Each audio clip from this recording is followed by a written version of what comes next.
A surprising amount of what people think they know about Harry Potter is flat out wrong. For instance, Voldemort never actually says, "Harry, I am your father."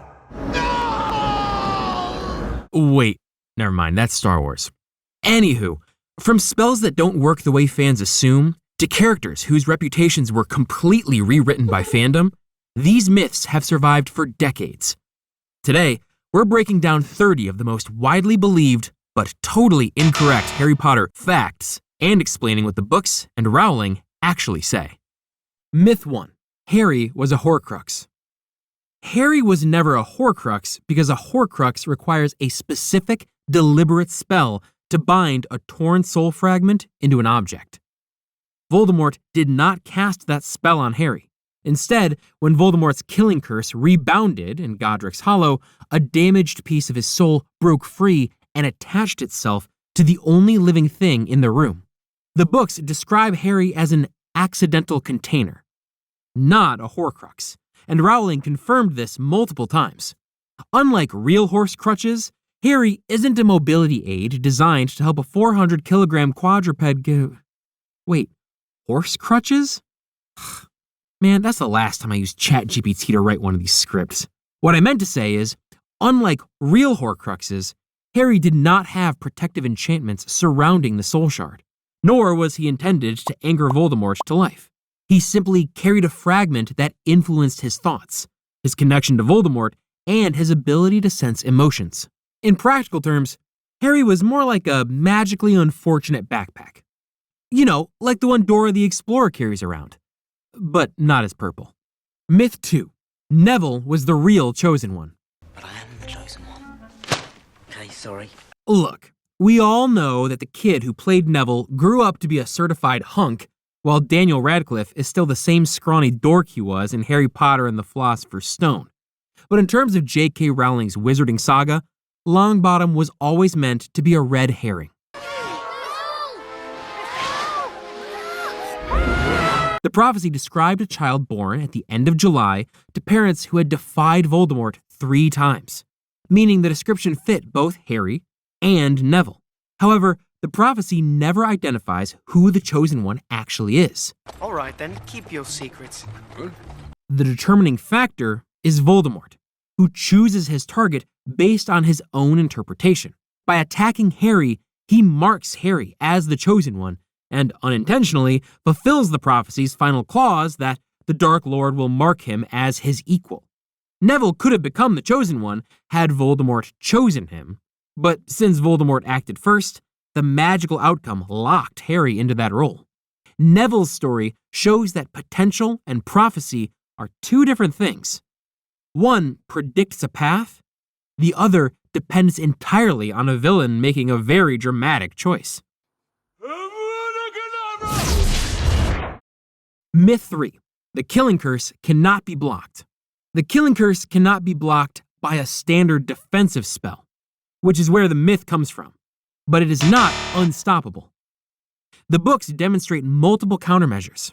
Solid physical objects, such as statues, can absorb or deflect it, which is shown during the Ministry of Magic battle.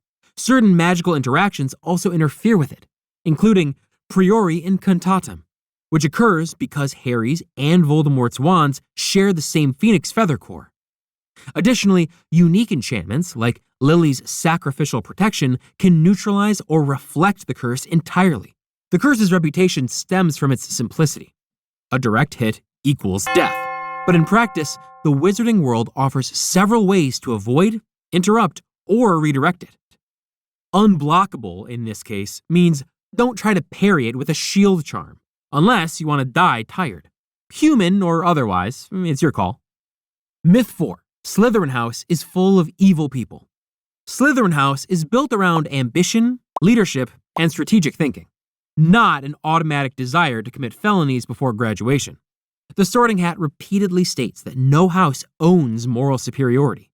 And Slytherin will help you on the way to greatness, there's no doubt about that. And Slytherin's reputation comes largely from Voldemort recruiting heavily from its ranks. Sure, the majority of Slytherins turn out to be evil edgelords, but the books make sure to show a few ordinary, non-evil Slytherins who study, play Quidditch, and generally mind their own business. Rowling clarifies that Slytherins have a strong sense of self-preservation, which often makes them appear less heroic, simply because they avoid dying unnecessarily. The house's traits, resourcefulness, cunning, and adaptability are the same qualities celebrated in many leaders across history. The majority of those leaders turning out to be horrible tyrants is just kind of like a weird coincidence. The fact that several Slytherins survive the series comfortably may indicate that they were using those traits correctly. Evil requires intent. Ambition just requires wanting to get ahead without tripping over your own robes. Myth 5. Dumbledore was always stronger than Voldemort. Dumbledore is powerful, but the idea that he could casually overpower Voldemort ignores what the books actually show. Dumbledore explicitly states that their powers are roughly equal, and the duel in the Ministry demonstrates both wizards operating at their highest level. Dumbledore's advantage comes from insight, experience, and emotional intelligence, skills Voldemort never developed because he was too busy splitting his soul like it was the check at a fancy restaurant. Voldemort, meanwhile, excels in raw power and ruthlessness, qualities Dumbledore lacks because, well, despite his power, he's really just a big old teddy bear. Their conflict is defined not by one overwhelming the other, but by a balance of strengths that makes direct confrontation risky for both.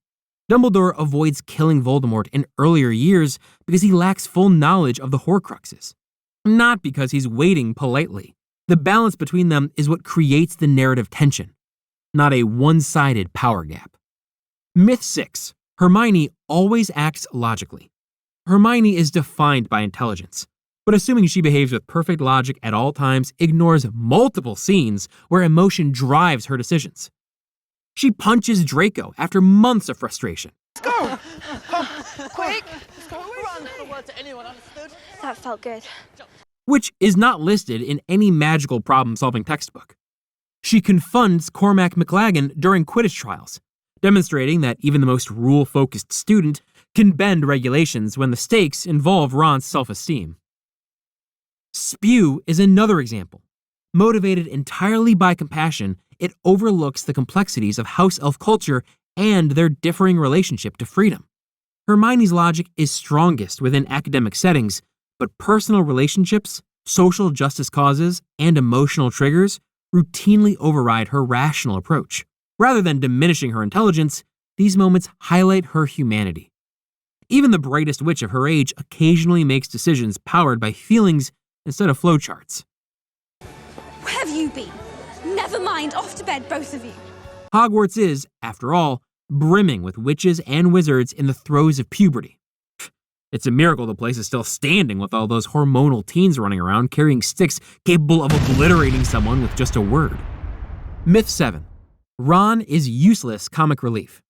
Ron's humor often overshadows his actual competence, which leads to the misconception that he contributes nothing of value. In reality, Ron provides strategic insight that repeatedly saves the group. His chess mastery in first year isn't accidental. It demonstrates advanced battlefield reasoning, which later appears in tactical decisions during the Horcrux hunt. Ron's magical skill is also stronger than fans often acknowledge. He performs complex defensive spells, helps break into the Ministry, and proves capable enough that Rowling later places him in the Aurora office, an area not known for hiring comic relief. His emotional volatility sometimes masks his capability, but he consistently demonstrates bravery, loyalty, and quick problem-solving. The Weasley inferiority complex may convince Ron he's average, but the text clearly shows he provides skills neither Hermione nor Harry naturally possess. Not bad for a soulless ginger. Myth 8. Snape was secretly a good person. Snape's story is often flattened into a simple redemption arc, but the books present a more complicated figure. Snape's actions include cruelty towards students, long-term emotional intimidation, and carrying out Voldemort's goals up to the point they conflicted with Lily's memory.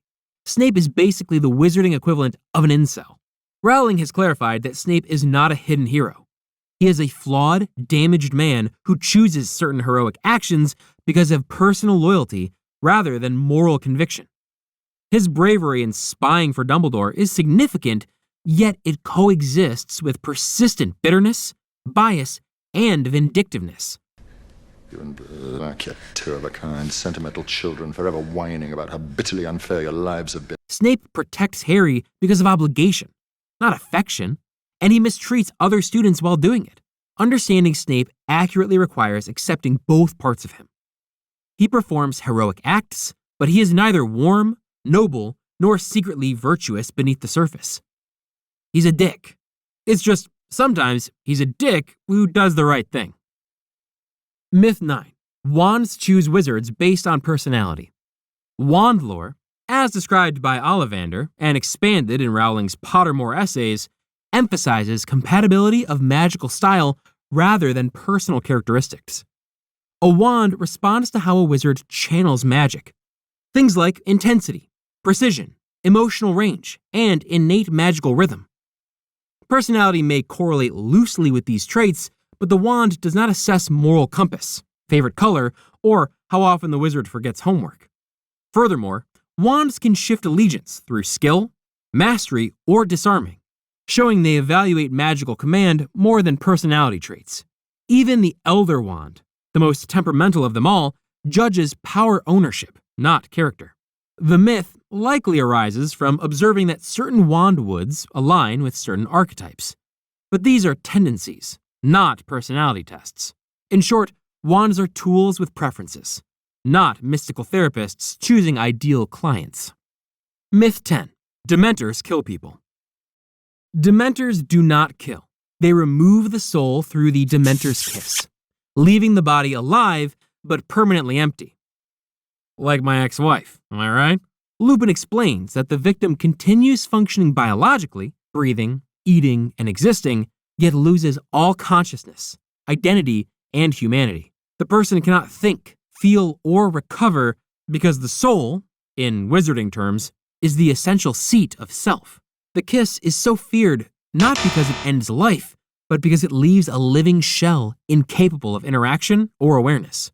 This misunderstanding likely persists because the consequences resemble death in every meaningful way except the literal biological one. Dementors also do not consume souls directly. The soul simply departs the body and cannot return. The Dementor's actual diet consists almost exclusively of jammy Dodgers and Red Bulls.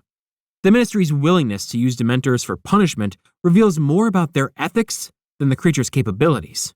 Killing is simple. Erasing identity entirely is far more chilling. Myth 11. Expelliarmus is a weak spell. Expelliarmus is often viewed as a beginner's spell because it appears early in the series and is frequently taught to younger students. However, just like a starter Pokemon, just because it's for beginners doesn't mean it's bad. Much like how a Squirtle's effectiveness depends on the trainer, Expelliarmus's effectiveness depends on the caster. At its core, the disarming charm removes an opponent's wand, instantly ending most duels because wizards rely on their wands for almost every combat action. Snape teaches it as a primary defensive tool, and experienced duelists modify it with force, speed, and accuracy. Expelliarmus can knock opponents unconscious, break their guard, or interrupt lethal spells mid-cast. Voldemort recognizes Harry's use of Expelliarmus precisely because it threatens him. Harry's consistent reliance on disarming rather than killing subverts Voldemort's expectations and interferes with his combat rhythm. In practice, Expelliarmus is not weak. It is simply humane, which might be the real reason some characters underestimate it. Myth 12. Draco Malfoy was forced into being a Death Eater. Draco is pressured by his family and circumstance, but the idea that he was entirely forced ignores his early enthusiasm for Voldemort's ideology. No one asked your opinion, you filthy little mudblood. Throughout his school years, Draco expresses admiration for pureblood supremacy and openly mocks Muggleborns, suggesting he internalized his parents' values long before the Dark Mark appeared. When Voldemort assigns him the mission to kill Dumbledore, Draco initially embraces the task as an opportunity to restore his family's status. It is only as the mission progresses, and the reality of murder becomes unavoidable, that he begins to break under the psychological pressure. Draco's arc does not depict a reluctant recruit, but a privileged teenager whose beliefs collapse when confronted with real consequences. He is coerced later, but the initial willingness belongs entirely to him. not to Voldemort twisting his arm in Chapter 1. In other words, Draco was already leaning towards the dark side even before Wizard Palpatine got to him.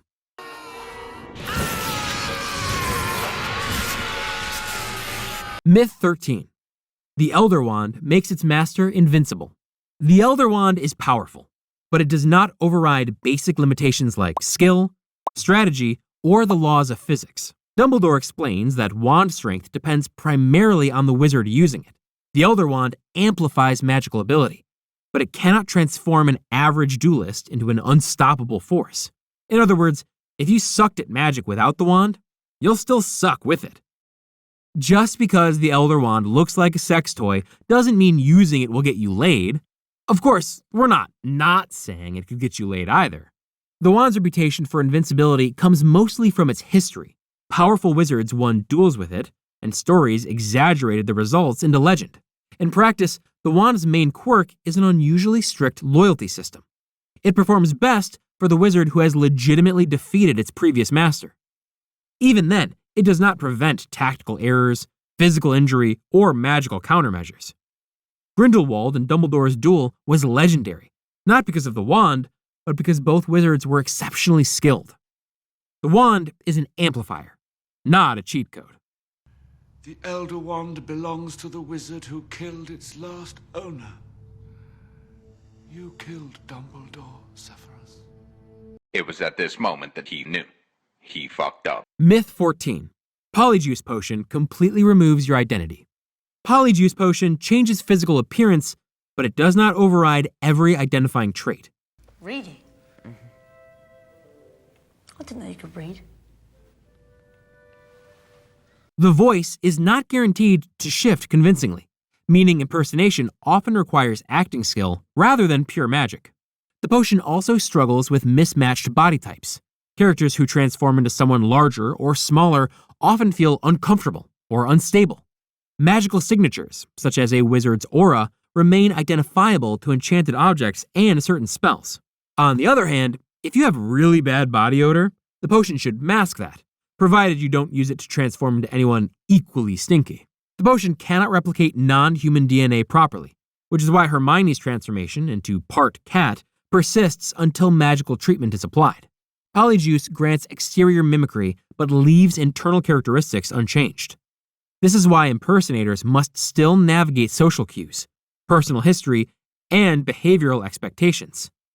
The potion is a disguise, not a character override, which explains why the wizarding world still uses passwords rather than relying solely on facial recognition.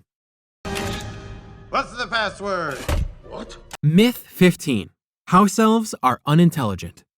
House elves display advanced magical ability that surpasses wand users in several areas, including teleportation within wards, high-level enchantment, and complex household magic. Their speech patterns and servile behavior often mislead observers into assuming limited intellect, but characters like Dobby and Creature demonstrate strategic reasoning, emotional depth, and strong moral judgment. Master Weasley, so good to see you again. We can try this.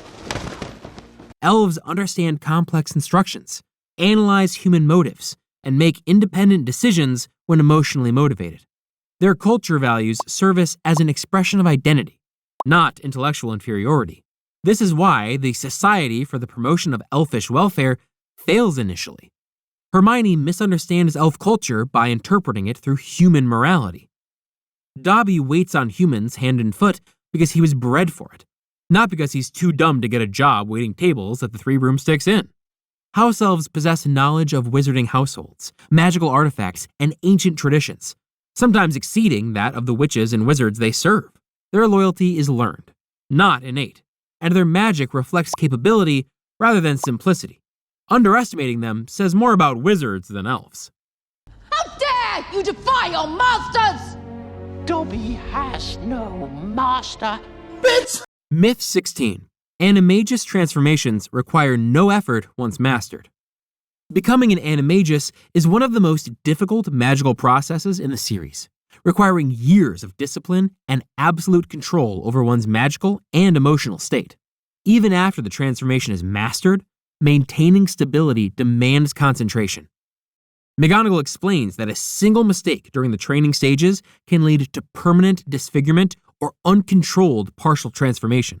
The ritual involves brewing a month-long potion, holding a mandrake leaf in the mouth for weeks, aligning the transformation with celestial conditions, and performing wand work with perfect precision. Once achieved, the transformation becomes easier, but not effortless.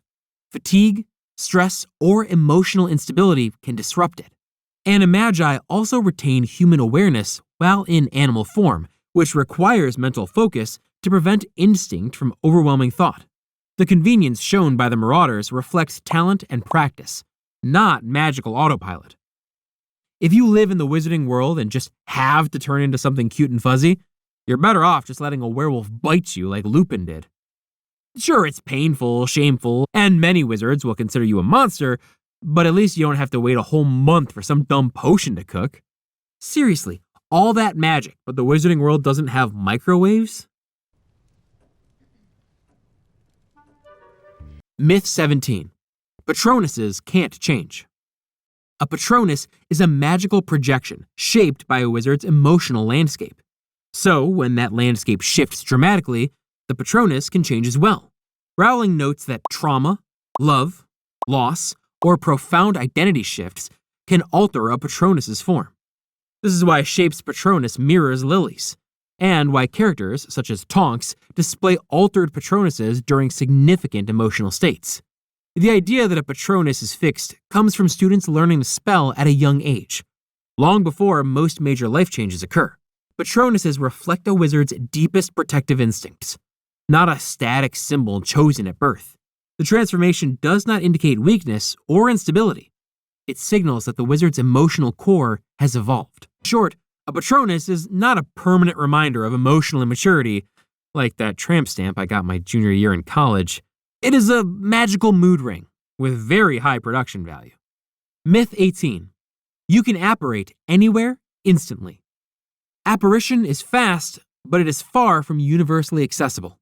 Wards, anti-apparition enchantments, and protected areas like Hogwarts make many locations impossible to enter or exit via teleportation. Apparition also carries significant physical risk. Splinching occurs when the body fails to travel as one unit, resulting in missing limbs or partially relocated anatomy. Ron gets splinched in Harry Potter and the Deathly Hallows Part 1, and half his arm is missing. Now replace arm with a more sensitive part of your anatomy, and you'll understand why apparating isn't all it's cracked up to be. Most people vomit the first time. Can't imagine why. Distance adds difficulty, and crowded or unfamiliar locations increase the chance of error. Emotional state matters as well. Fear or panic can disrupt magical coordination. Apparition requires a licensing exam because it demands precision, visual awareness, and spatial reasoning.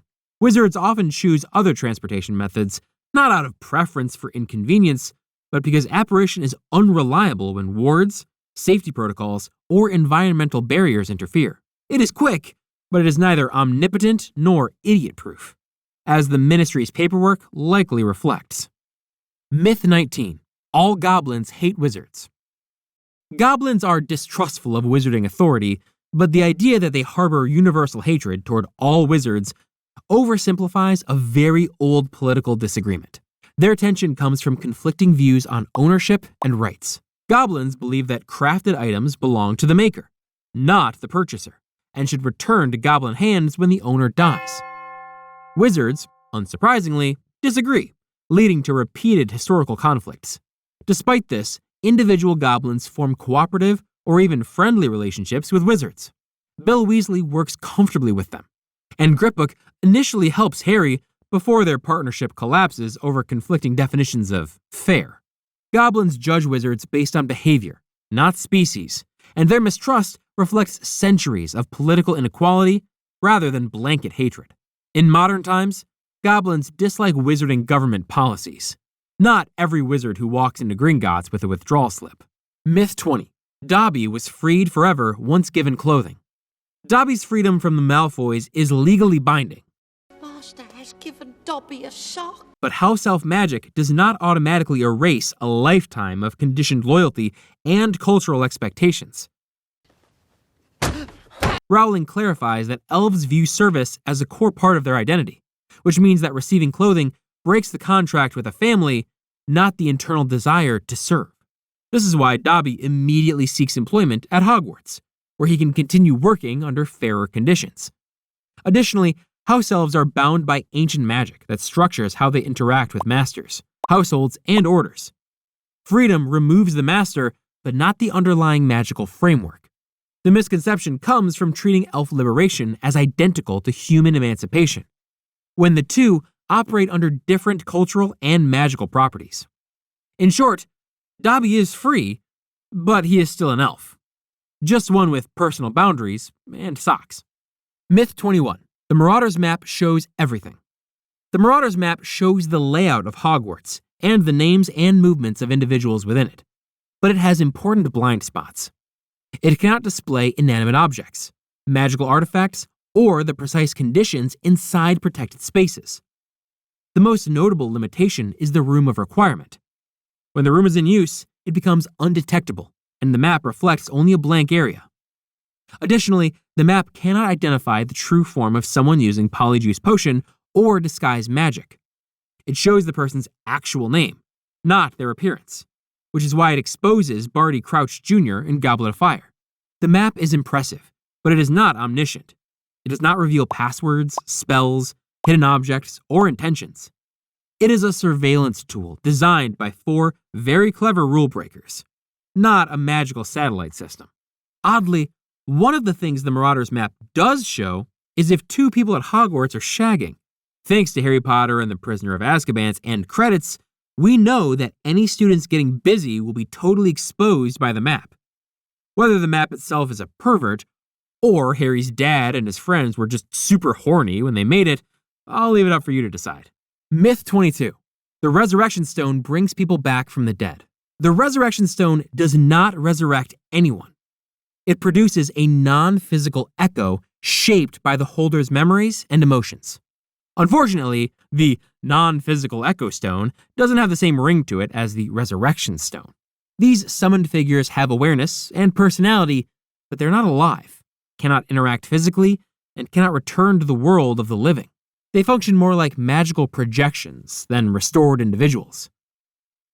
Basically, JK's derivative, yet legally distinct version of Force Ghosts.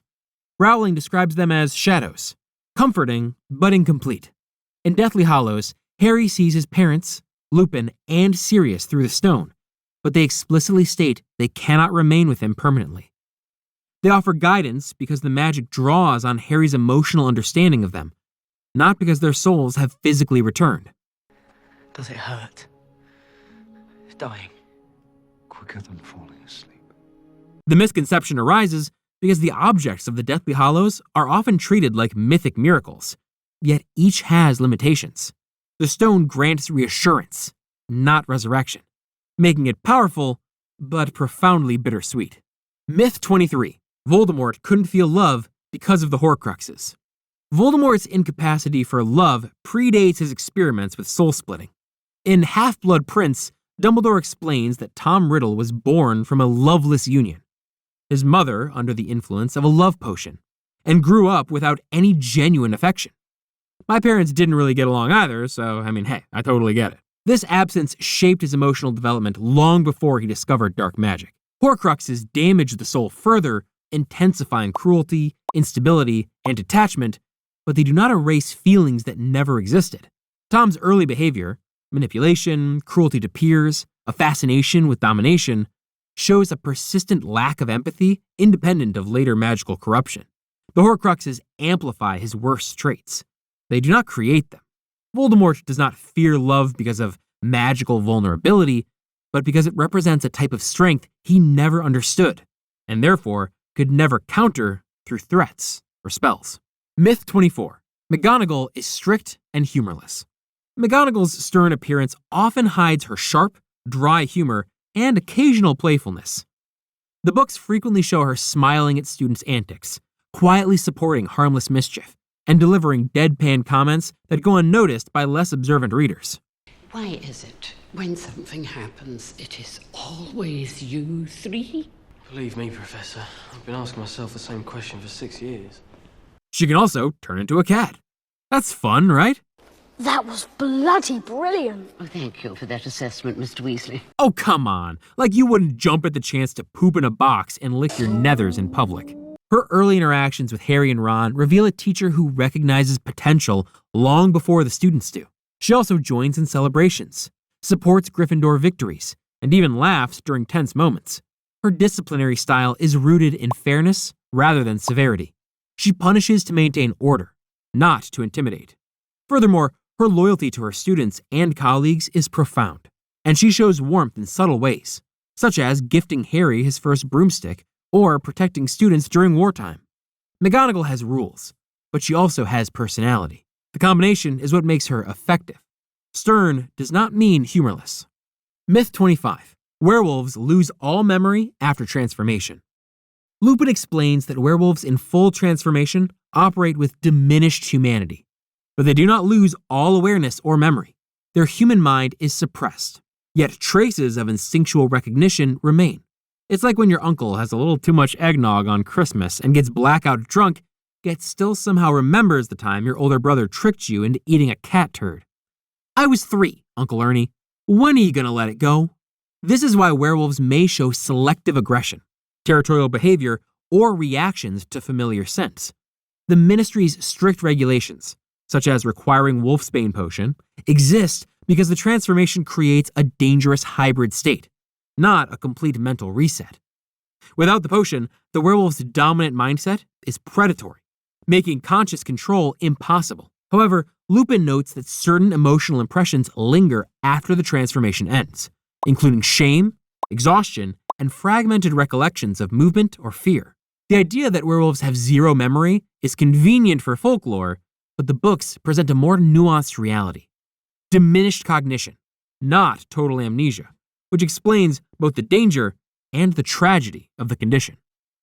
Myth 26. Harry only survived because of plot armor.